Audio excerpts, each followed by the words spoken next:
Shalom, salam sejahtera bagi kita semua, saudara-saudara yang dikasihi Yesus Tuhan kita.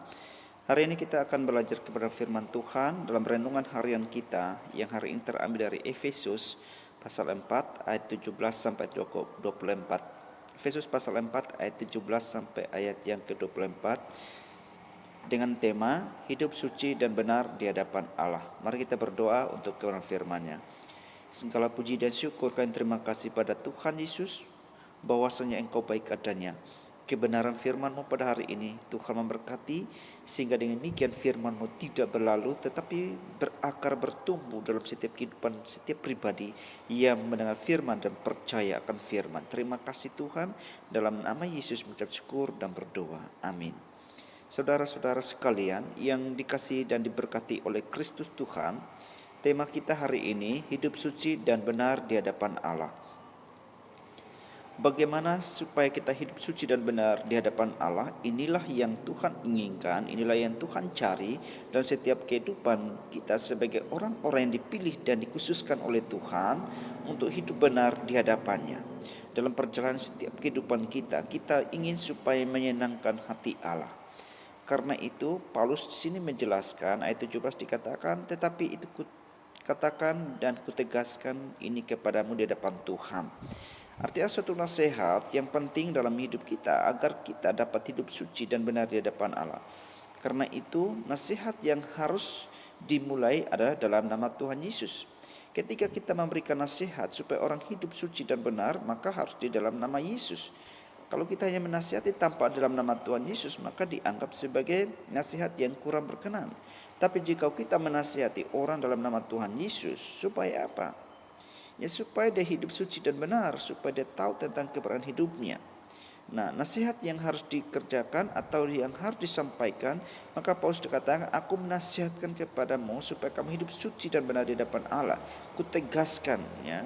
Sekali lagi kutegaskan, ya, kuperingatkan, ya, supaya saudara bagaimana hidup suci, bagaimana saudara hidup benar di hadapan Allah. Karena itu, untuk memulai hidup suci dan benar di hadapan Allah, maka saudara jangan lagi hidup seperti orang-orang yang tidak mengenal Allah. Orang yang mau hidup suci dan benar di hadapan Tuhan, maka dia tidak boleh hidup seperti orang-orang yang tidak mengenal Allah.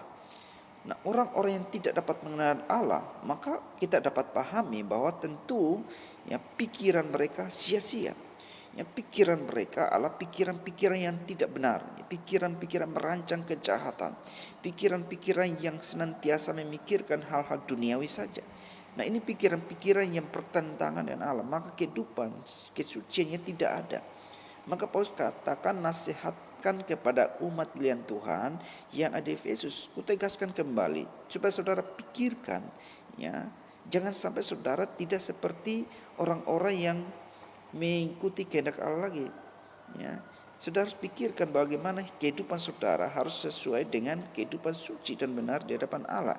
Maka dengan demikian jangan lagi hidup seperti orang yang tidak mengenal Allah. Pikiran mereka yang sia-sia, ya, pikiran-pikiran mereka yang tidak diarahkan, ya, pikiran-pikiran yang tidak mau menyelami kasih Tuhan, pikiran-pikiran mereka yang tidak mau belajar firman Tuhan, pikiran-pikiran mereka yang senantiasa, ya, di dalamnya terdistorsi dengan keadaan dunia, keadaan dosa, pikiran yang berdosa terus dalam hidup mereka. Nah, ini yang Paulus mau nasihatkan, dalam nama Yesus saya nasihatkan, ya, demi kemurahan Allah, ya, sebagai hamba Tuhan kami nasihatkan saudara-saudara yang dikasih Tuhan, jangan sampai memiliki pikiran yang sia-sia, jangan hidup seperti orang yang tidak mengenal Allah, ya. Kalau kita sudah tahu menyadari bahwa Allah itu berkuasa, Yesus mati, kita tahu. Tetapi kehidupan kita seakan-akan tidak mau mengenal Allah sedemikian. Pikiran kita sia-sia. Nah, yang kedua, kalau pikiran kita sia-sia, maka yang berlanjut adalah kekerasan hati kita, ya. Kekerasan hati membuat orang tidak merasa puas, ya. Dia tidak akan mengakui Allah, kedaulatan Allah, kehebatan Allah, maka dia tidak akan hidup suci di hadapan Allah, ya. Bagaimana supaya kita hidup dalam kesucian di hadapan Allah? Maka tadi saya katakan jangan seperti orang-orang yang tidak mengenal Allah, pikiran sia-sia, ada kekerasan hati saudara, ya, tidak membuka hati saudara supaya otoritas Roh Kudus bekerja memimpin kehidupan saudara. Nah, dalam hati ini terpancarlah sesuatu yang dinyatakan, ya, kehidupan kita terpancar hati kita. Kalau hatinya betul-betul gelapnya, maka kegelapan itu menguasai. Maka demikian saudara tidak akan mungkin hidup dalam kekudusan, hidup dalam kesucian, supaya saudara bisa berkenan lagi di hadapan Allah. Kalau itu terjadi kekerasan hati, kehidupan saudara tidak akan berkenan di hadapan Allah.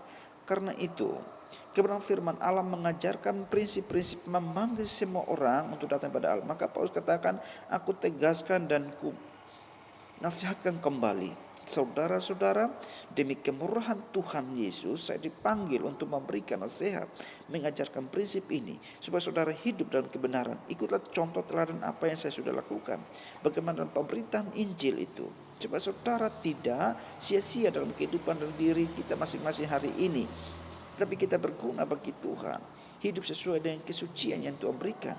Setiap orang yang suci hidupnya itu berkenan di hadapan Allah. Karena itu, jangan mencoba lagi kepada kebiasaan keburukan sifat manusia yang berdosa. Tinggalkan semua kebiasaannya jahat, perbuatan jahat. Tinggalkan semuanya itu.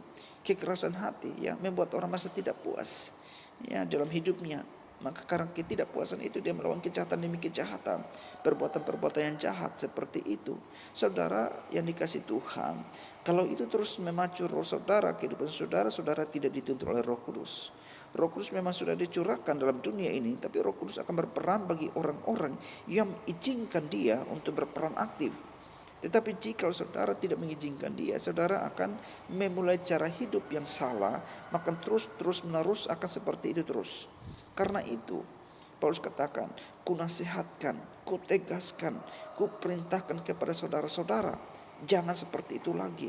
Ya, jangan memiliki pengertian yang dikatakan kebodohan kita, ya, pikiran yang sia-sia, membodohi keadaan kita, hati yang keras, kedegilan hati kita, sehingga akhirnya apa? Perasaan kita tumpul, ya, sehingga tidak menyerahkan diri kepada Tuhan, tetapi menyerahkan diri kepada hawa nafsu dunia ini. Itu perasaan kita tumpul. Bagaimana kalau perasaan sudah tumpul, maka hadirat Tuhan tidak akan dirinya. Karena itu saudara dikasih Tuhan, maka demikian untuk memiliki cara hidup yang benar, maka Paulus menjelaskan dengan demikian, ya, cara hidup yang benar adalah dimulai pertama sejak saudara mengenal Kristus. Itulah permodalan hidup yang benar sebenarnya. Ketika saudara percaya dengan Kristus, ketika saudara mengalami kasih karunia Kristus Tuhan, saudara mengenal Kristus pertama kalinya, itulah cara hidup yang benar. Seharusnya ketika saudara sudah mengenal Kristus, ketika permulaan itu, maka mulai hari ini kelanjutannya saudara akan siap untuk meninggalkannya sifat-sifat hidup yang lama. Saudara akan tinggalkan karena apa? Saudara sudah mendengar tentang Yesus, saudara sudah percaya sejak mengenal Kristus, saudara mengenal Dia, bagaimana proses panggilan Tuhan dalam hidup saudara sehingga saudara mengenal Dia dengan sungguh-sungguh. Jangan biarkan kebiasaan-kebiasaan buruk, sifat hidup yang lama itu melekat dalam diri saudara. Karena apa? Saudara sudah percaya Kristus, saudara sudah dipindahkan dari kegelapan masuk dalam terang Tuhan. Dan dalam terang Tuhan saudara dididik, diajar, digamblang dengan firman, saudara mengenal Kristus. Roh Kudus menuntun saudara, memampukan saudara melimpahi dengan kekuatan anugerah kebaikannya, supaya saudara berkenan kepada Allah. Itulah cara hidup yang benar dimulai sejak saudara mengenal Kristus. Jangan sampai melupakan cara pertama di mana saudara mengenal Kristus. Bagaimana Tuhan memanggil saudara saat itu, prosesnya seperti apa, saudara pasti tahu.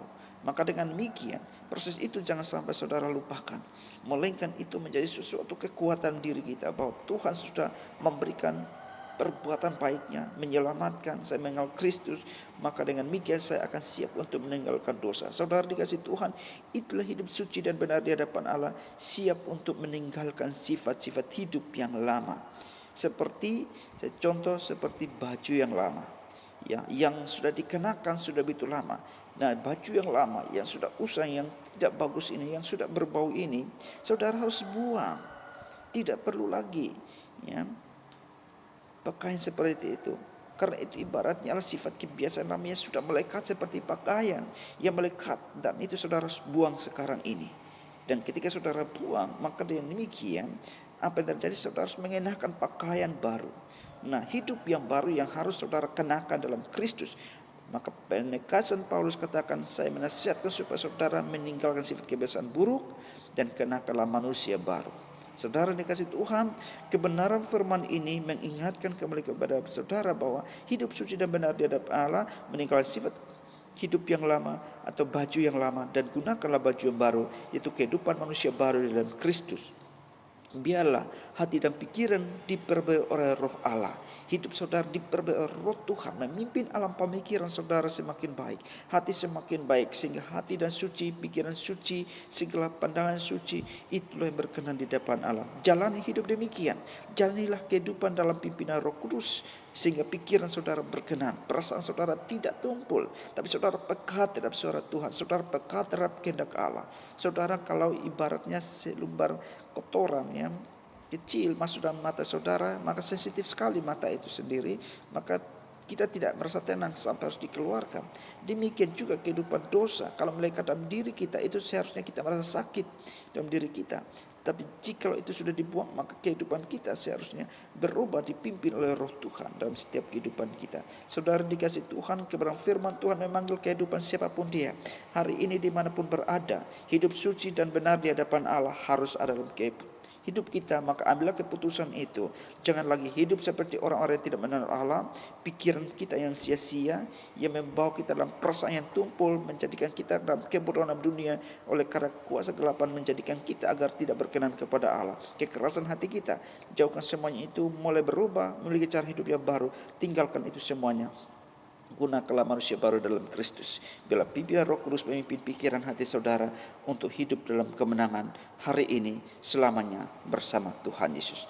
Tuhan Yesus memberkati firman-Nya hari ini. Amin. Kita berdoa. Terima kasih Tuhan atas firman-Mu. Terima kasih Tuhan juga memperbaiki keadaan kami. Berkati umat-Mu yang mendengarkannya, sehingga firman Tuhan tidak berlalu, tapi ada sebuah perubahan yang terjadi dalam kehidupan umat-Mu. Di dalam nama Yesus mengucap syukur dan berdoa. Amin.